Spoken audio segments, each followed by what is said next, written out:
Edge of Tomorrow begins with a man who has spent his whole career selling war from a safe distance, only to be thrown into the front line and forced to die until he learns how to deserve survival.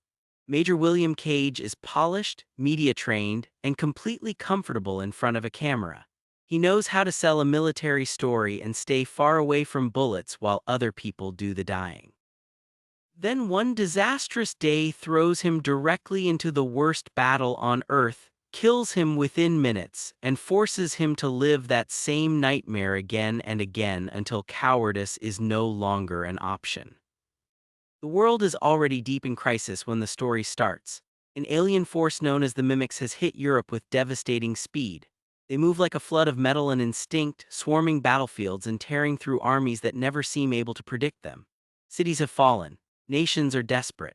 The one piece of hope holding everything together is a massive Allied operation that plans to land on the French coast and hit the enemy hard enough to break their grip.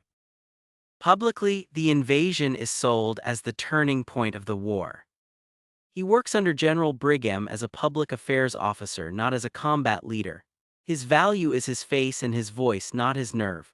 When Brigham orders him to cover the invasion from the battlefield, Cage panics. He threatens, pleads, and tries to use rank and politics to escape. Brigham sees straight through him and decides that if Cage wants to hide behind image, then the battlefield is exactly where he belongs. Within hours, Cage is arrested, stripped of his status and dumped into the army as a private under Master Sergeant Farrell. Nobody believes his story because nobody would. To them, he's just another new recruit acting scared before deployment. The soldiers around him, especially the hard-fighting group known as J Squad, mock him instantly. He cannot handle the exosuit they fight in, cannot control the weapons, and can barely stand inside the machine that is supposed to turn him into a soldier. He is being sent into one of the biggest battles in human history with no training and no chance. The invasion is a massacre from the first seconds. Troops are blasted apart before they even hit the ground. The beach becomes a wall of fire, smoke, metal, and screaming. Cage crashes into the sand terrified and useless, surrounded by soldiers who at least know how to move. He fumbles with his gear, stumbles through the chaos, and watches people get shredded all around him. There is no heroic beginning for him. He survives by accident for a few moments, then kills a strange blue mimic only by blind luck. Covered in its blood, he is almost immediately blown apart himself. Then he wakes up. Not later, not in a hospital. He wakes up exactly where he was the day before on the base at the moment he first arrived. At first it feels like insanity. He knows what is about to happen because he has already lived it. He knows every word the men around him are about to say. He knows where Farrell will kick him, where the dropship will take him, where people will die. But no matter what he says, nobody believes him. The day keeps moving forward the same way, and once again he is sent to the beach. He dies again. Then he wakes up again. Cage quickly realizes he's trapped in a time loop, reliving the same disastrous day with no clue why it is happening or how to stop it. At first he responds with panic. He tries to run, tries to warn people, tries to avoid the battlefield entirely. None of it works. He is always pushed back toward the invasion. The one advantage he gains is information. Every loop teaches him a little more. Where enemy fire will land, when a helicopter will crash, which direction leads to temporary cover. The battlefield stops being chaos and starts becoming pattern. That is when Rita Vrataski notices him. Rita is already famous across the world as the Angel of Verdun, a warrior whose combat record made her the face of human resistance. On the battlefield, she sees Cage doing something impossible. He moves with knowledge no new recruit could have. Right before she is killed, she tells him one thing: find me when you wake up.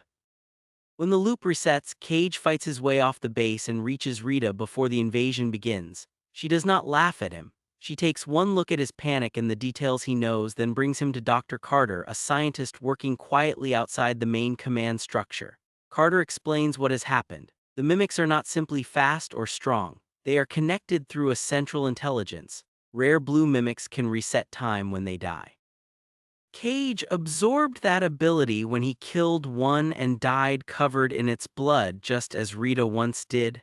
That power is how she became such a deadly soldier, but she lost it after receiving a blood transfusion. Now Cage is the one living inside the loop. From there, the story changes. It stops being about survival and becomes about transformation. Rita starts training Cage, and the training is brutal. Every loop becomes practice, failure, injury, death, and reset. Sometimes he is shot because he moves too slowly. Sometimes Rita kills him herself the moment she sees he is too badly wounded to keep learning. She does it coldly because sentiment wastes time. Cage improves through repetition. He learns to move in the exosuit, fire weapons, read enemy patterns, and stay calm under pressure. The man who began the story as a polished coward becomes a fighter the hard way, one death at a time. These loops also change the connection between him and Rita. At first she treats him like a tool, a replacement for the power she lost. But as he keeps returning, keeps trying, and keeps suffering through hundreds of impossible days, something shifts. He begins understanding her loneliness. She has already lived part of this life before. She knows what it means to carry memories no one else shares. He becomes the only person who can stand beside her inside that isolation. Together they push farther into the problem. Carter believes the Mimic Network is controlled by a central brain known as the Omega. If Cage can find it and destroy it while he still has the looping ability, the war can end. The problem is that the Omega is hidden. The blue Mimic blood occasionally triggers visions that point Cage toward it, but every lead comes with more danger. Rita and Cage run operation after operation, dying and restarting, trying to get closer. The middle of the film becomes a mix of action and exhaustion. Cage gets so good that he starts moving through the beach assault like a ghost who already knows every bullet. He saves members of J's squad. He maneuvers through explosions with impossible timing. He becomes the kind of soldier everyone around him would admire, except no one remembers any of it when the day resets. Only Rita sees the accumulation. But improvement does not solve the larger problem. Every time they get close to a breakthrough, the future changes just enough to kill them. They follow clues to a farm where an alpha is waiting. They chase visions triggered by the mimic blood. They try different routes through the city and battlefield. Over time, Cage begins to understand something cruel about the loop. Winning the beach may not matter at all. The invasion itself could be a trap designed to draw humanity into disaster while the real center of the enemy remains hidden elsewhere. Eventually, Cage and Rita believe they have found the Omega in Germany. They launch a desperate mission toward it, fighting through battlefield after battlefield with the kind of confidence only endless failure can create. But when they finally arrive, the target is not there. It is a decoy. Worse, Cage is severely wounded and receives a blood transfusion. In one instant, he loses the looping ability. Now the story becomes truly mortal. Up until this point, death always meant reset. Before losing the power completely, Cage has one last vision. The Omega is not in Germany at all. It is in Paris, hidden beneath the Louvre. That gives them one final target but no extra chances to reach it. Brigham will not trust their story, so Cage and Rita have to go rogue. They pull J Squad into a mission they barely understand and head toward Paris with whatever equipment and courage they can steal. For Cage, this last march is different from everything before it, because for the first time he cannot rely on repetition to correct his mistakes. Everything he learned now has to matter in one straight line. Along the way, the emotional weight of what he feels for Rita finally rises to the surface. He has watched her die more times than she can imagine. He has built trust, respect, and love across countless erased days. She only has the final version of that connection.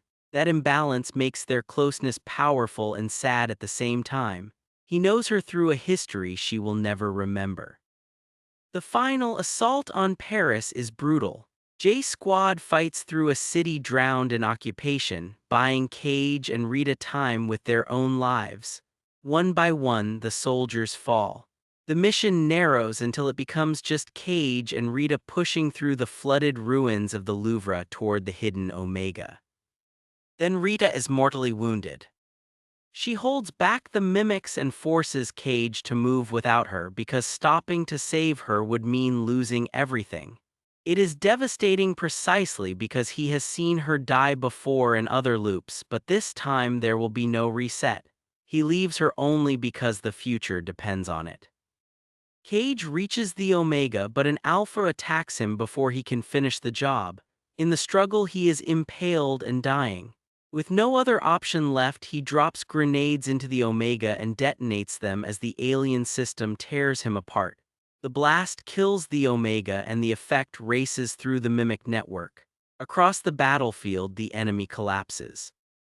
Then the film delivers one final twist. Cage wakes up again, but not at the same point in the old loop. He wakes much earlier, before the doomed beach invasion ever takes place. The destruction of the Omega has rewritten the timeline on a larger scale. Humanity has won a critical victory before the invasion can become the massacre he lived through. The men of J Squad are alive, Rita is alive, the war has shifted.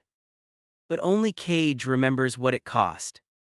He walks through the base seeing people who should be dead, carrying a history that belongs to him alone. Rita stands in the training area exactly as before, strong and unreadable, with none of the memory he has of her. Cage looks at her and smiles, because the battle is finally over, even if the life he built across those loops has vanished everywhere except inside him. Edge of Tomorrow works because it turns repetition into character. Cage does not become brave because the story suddenly asks him to. He becomes brave because fear, vanity, and selfishness are burned out of him by pain, effort, and failure repeated beyond endurance. Every death matters because it strips away another piece of the man he used to be. It also works because of Rita. She is not there to soften the story. She is the standard Cage has to rise toward. Disciplined, wounded, and already shaped by her own history with the loop, she shows him what strength looks like when it is built from loss. Their romance is powerful because it is uneven. He remembers the whole journey. She only gets the final moment. So Edge of Tomorrow ends with victory, but not in the easy, triumphant way war stories usually promise. The enemy is beaten, the world has another chance, and the man who began as a polished coward becomes the one person who truly earned the future. And he earned it by living the worst day of his life until he learned how to turn it into everyone else's tomorrow.